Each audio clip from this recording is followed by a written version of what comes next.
నారాయణపేట జిల్లా మద్దూర్ మున్సిపాలిటీ కేంద్రంలో 1వ వార్డులో ఎన్నికల ప్రచారం ఊపందుకుంది. బీఆర్ఎస్ పార్టీ బలపర్చిన కౌన్సిలర్ అభ్యర్థిని సుగుణ శంకర్ నాయక్ తమ వీధిలో ప్రచారం నిర్వహిస్తూ దూసుకెళ్తున్నారు. ఇంటింటికి తిరుగుతూ ప్రజలను నేరుగా కలుసుకుని కారు గుర్తుపై ఓటు వేసి తమను భారీ మెజార్టీతో గెలిపించాలని ప్రజలను వేడుకుంటున్నారు. కాలనీ అభివృద్ధి, మౌలిక వస్తుల కల్పన తమ లక్ష్యంగా ఉంటాయని ఓటర్లకు హామీ ఇస్తున్నారు. స్థానిక సమస్యలను పరిష్కరించేందుకు నిరంతరం ప్రజలతోనే ఉంటానని స్పష్టం చేశారు. ప్రచారంలో స్థానికులు కూడా అభ్యర్థికి మద్దతు తెలుపుతూ సాదరంగా స్వాగతం పలుకుతున్నారు. మరింత సమాచారం మా ప్రతినిధి వెంకటేష్ అందిస్తారు.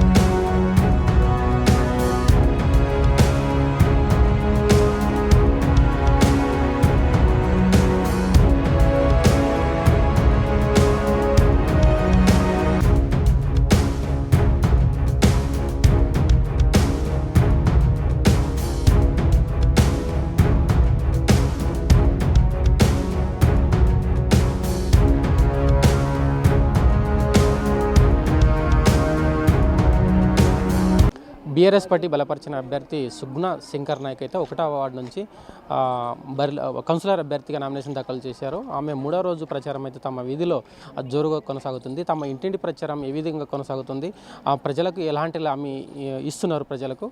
మనతో పాటు కౌన్సిలర్ అభ్యర్థి సుగుణ శంకర్ నాయక్ అయితే ఉన్నారు. ఒకసారి మాట్లాడే ప్రయత్నం చేద్దాం మనం. అమ్మ నమస్తే, చెప్పండి మీ ప్రచారం ఏ విధంగా కొనసాగుతుంది మీ వీధిలో? బాగానే కొనసాగుతుంది ప్రచారం, మంచిగానే మంచి ప్రజలందరూ కూడా హెల్ప్ చేస్తున్నారు.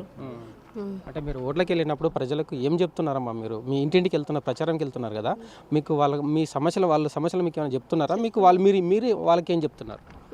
వాళ్ళే చెప్తున్నారు, మాకు పింఛన్ 4000 ఇస్తామని ఇవ్వలేదు, మోసం చేసిండ్రని వాళ్ళే చెప్తున్నారు. మేము మా నరేందర్ సారు మేము గెలిస్తే కూడా 4000 పింఛన్ ఇస్తామని కూడా చెప్పిండ్రు సార్, హామీ ఇచ్చిండ్రు.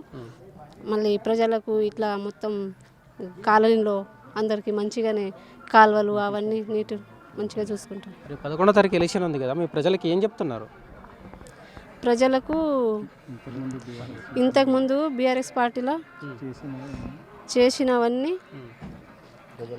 ప్రజల ముందు తీసుకొస్తున్నాం. మీకు పార్టీ అంటే మీకు మీది ఏ గుర్తమ్మా? మీరు జరగబోయే ఎలక్షన్ కదా, ప్రజలకు ఎవరికి ఓటేయమంటున్నారు? కారు గుర్తుకు ఓటేయమంటున్నాం.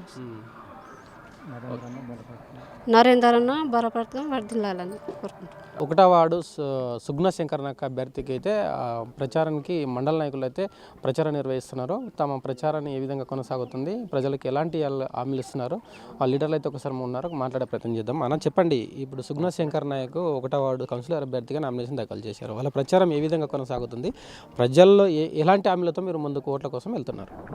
నా ప్రచారం మాత్రం చాలా బ్రహ్మాండంగా నడుస్తుంది. హామీలు మాత్రం మేము ఓలలాగా దొంగ మాటలు ఏం చెప్పాము. వచ్చిన నిధులతోన మోర్లు కానీ సీసీ రోడ్లు కానీ ఏమొచ్చినా కానీ ప్రజల సమక్షంలో ప్రజాక్షేత్రంలోనే ఉంటాం. మేమైతే వాళ్ళలాగా అక్కడిక్కడ దొంగ హామీలే మేము ఇవ్వము. ఉన్నది పక్క మాకు వచ్చే ఇప్పుడు మున్సిపాలిటీ నిధులు ఎన్ని వచ్చినా వార్డు వైజ్గా వచ్చిన వార్డ్ ఆఫీసర్ ఉంటాడు, మేము పక్కా లెక్క చూపిస్తాం. ప్రతి ఒక్కరికి అందుబాటులో ఉంటాం. పేదవాళ్ళకి కాదు, అసలు చిన్న ఏమి జరిగినా ప్రతి వాళ్ళ ఇంట్లో సమస్యలు ఉన్నా కానీ మేము దగ్గర పోయి ఖచ్చితంగా చేసుకుంటాం. మాకు ఉమ్మడిగా ఇప్పుడు ఏమైందంటే చాపన్షేరు తాండా మద్దూరు ఉంది మనకు, ఫస్ట్ 1వ వార్డు. దాని సమస్యలు ఇక్కడ సగం ఉన్నాయి, అక్కడ సగం ఉన్నాయి. అక్కడ నేనున్నాను, ఇక్కడ శంకర్ నాయక్ ఉన్నాడు. ఏం సమస్యలు ఉన్నా ప్రతి ఊరు సమస్య కానీ మెట్లగేర్ల చిన్న చిన్న సమస్యలు చెప్పారు. మాకు నిన్న బోరు అయింది, బోరు ఉంటే కూడా వాళ్ళు ఎవరికో చెప్పాలి.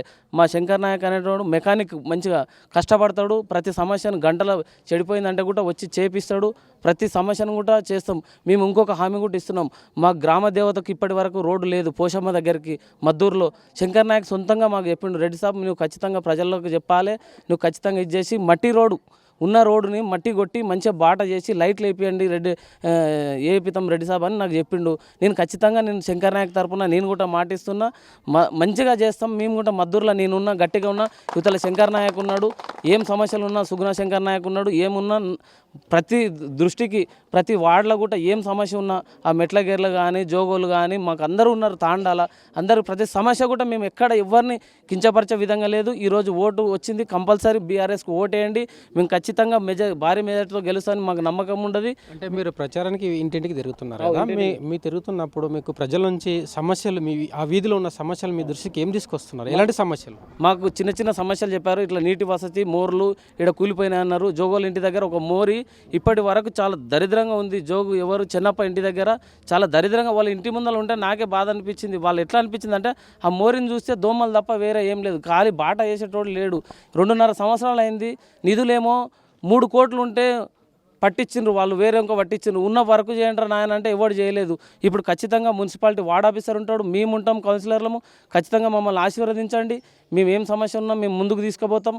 ప్రతి ఇంటింటి సమస్య కూడా ఏమైనా ఉన్నా కూడా పింఛన్లు కానీ వచ్చేటివి కానీ ఏమైనా వాళ్ళు తీపిచ్చినవి కానీ మేము ఖచ్చితంగా వాళ్ళకి ఇప్పించి మంచిగా చేసి ప్రజాక్షేత్రంలోనే ఉంటాం.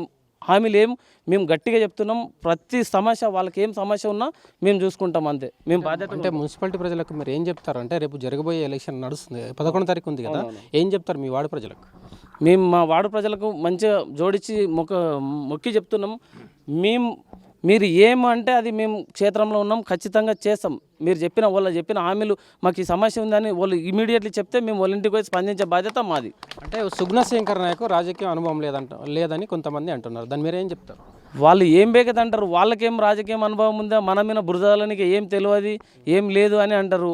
వాళ్ళ అవతలలో ఏమో ఆడుతున్నారంటే కాదు, అది ప్రజాక్షేత్రంలో ప్రజలు నిర్ణయిస్తారు, మనం నిర్ణయించాం.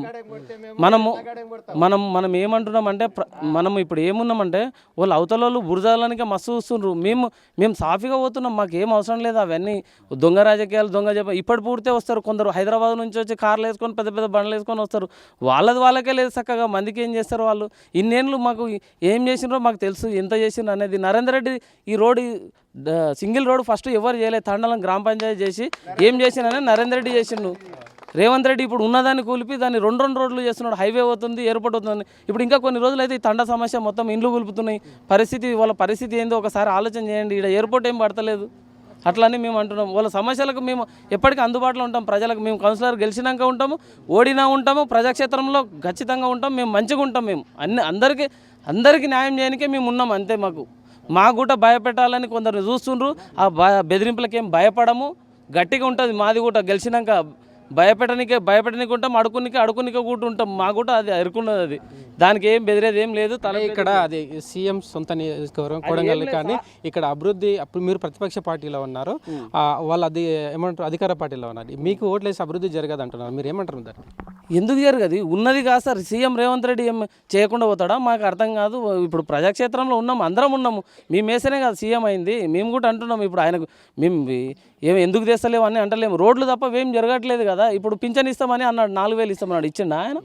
తులం బంగారు ఇస్తాడు, ఇచ్చిండా పేదలకు? కళ్యాణ లక్ష్మి ఇస్తాడు. ఇదివరైతే చాలామంది చెక్కులు వచ్చి ఈ పిల్లగాంది ఏడాది అవుతుంది పెళ్ళి, ఇదివరైతే యాది లేదు అంది పాపం పరిస్థితి. వాళ్ళు బీద కుటుంబం వాళ్ళు, అందుకొరకని అట్లాంటి వాళ్ళకి చాలామంది బీద వాళ్ళకు ఇప్పుడు హాస్పిటల్లో కిట్ ఉంటుంది. అసలు వరంగల్ని ఆల్రెడీ అభివృద్ధి చేస్తున్నాం కావాలని కొంతమంది అడ్డుకుంటున్నారు దీని మీద, అంటే మీరేమంటారు దీని మీద? అభివృద్ధి ఇక్కడ సీఎం ఉన్నాడు కాబట్టి డబుల్ రోడ్ నడుస్తుంది, అభివృద్ధి జరుగుతుంది, మరి ప్రతిపక్ష నాయకులు కావాలని కొన్ని అభివృద్ధి పనులు అడ్డుకుంటున్నారని చెప్తున్నారు, మీరేమంటారు? వాళ్ళు అడ్డుకుంటామని వాళ్ళే అడ్డుకుంటుండ్రని. మేము అడ్డుకున్నది లేదు, పోయింది లేదు. చేస్తుంటే కూడా కూలుపుతుంటే కూడా వాళ్ళని ఏం అనలేము మేము. ఇక సరేనప్ప రోడ్డు కాపీ తెచ్చిండ్రు, వాళ్ళు తెచ్చిండ్రు, కూలుపుతుంటే కూడా మేము గప్పగానే ఉన్నాం కాప. మేము ఎందుకు కూలుపుతున్నాం అని కూడా అనలేము. రేపు ఈ తాండాల ఇండ్లు కూడా కూలుపుతారు వాళ్ళు, కానీ మేము అంటలేము ఎందుకు కూలుపుతున్నారు అని అంటలేము. నోటీస్ ఇస్తారు, కూలుపుతారు వాళ్ళకు. మాకేముందంటే రోడ్డు ఉందంట, దానికి మేము అభివృద్ధి పండుకుంటలేము తోడగా, కానీ మేము అంటలేము. అభివృద్ధికి మేము కూడా సహకరిస్తాము, కానీ వాళ్ళు బెదిరింపులకు పడొద్దు. మేము అంటున్నాం, ఎవరైనా ఉండని ప్రజాక్షేత్రంలో బెదిరింపులకు మాత్రం పాల్పడుతుండ్రు వాళ్ళు కొందరు మాత్రమే. మాకు అధికారం ఉందని దుర్వినియోగం చేస్తున్నాం తప్ప మేము ఆ సీఎం సాబ్కు మేము ఎలాంటి డోకా చేయట్లేదు. ఆయన ఎలక్షన్ ఉన్నప్పుడు కూడా మేము సహాయ సహకారాలు తీసుకుంటాం, మేము ఖచ్చితంగా వెన్నంటూ ఉంటాం. మేము అట్లా ఏం చేయము కూడా. ఊకే అడ్డుపడుతున్నామని వాళ్ళే చెప్పుకుంటున్నారు, మేమైతే ఏం చెప్పట్లేదు. మాకు పథకాలు రండి, అందరికి రండి, అందరికి పేదవాళ్ళకు కూడా మేము ఇది చేయండి అని అంటున్నాం, కానీ ఒకరికి ఇది చేసి కించపరిచే విధంగా మేము ఎలాంటి మాట్లాడట్లేదు. ఓకేనా? నా దండం పెట్టి చెప్తున్నాను, గాంధీ హాస్పిటల్లో ప్రతి ఒక్కరు ఆడపిల్లలు అందరూ నేను చూసిన ప్రతి ఒక్కరికి మందులు అందడం లేదు. అందరూ చాలా ఇది చేసుకుంటూ ఒకరొకరు చేతులారా చనిపోతున్నారు. మందు అందివ్వటం లేదు. ప్రతి ఒక్కరికి ఇది జరగాలని, ప్రతి అందరూ బాగుపడాలని, సకల జన సుఖీబాబు అని నేను దీవిస్తున్నాను. మీ పట్ల ఇంకా తప్పుగా ప్రవర్తిస్తే నన్ను క్షమించవాలని కోరుతున్నాను.